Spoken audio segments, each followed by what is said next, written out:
গরুর দুধ বিড়ালের জন্য কতটুকু উপকারী? বিড়ালকে গরুর দুধ দেয়া হলে বিড়াল খেয়ে নেয়। কিন্তু আসলে গরুর দুধ কি বিড়ালের জন্য উপকারী?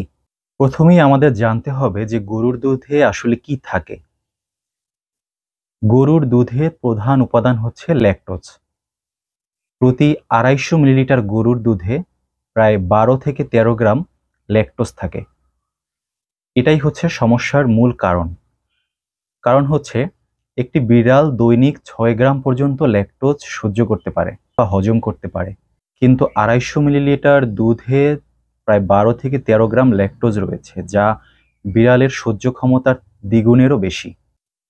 বিড়ালের বাচ্চা বড় হওয়ার সাথে সাথে যখন প্রাপ্তবয়স্ক হয়, এই ল্যাকটোজ সহ্য করার ক্ষমতা আরও কমে যায়। তার ফলে প্রাপ্তবয়স্ক বিড়ালের গরুর দুধ হজম করার ক্ষমতা আরও কমে যায়। এজন্য বিড়ালকে কখনোই গরুর দুধ দেয়া উচিত না।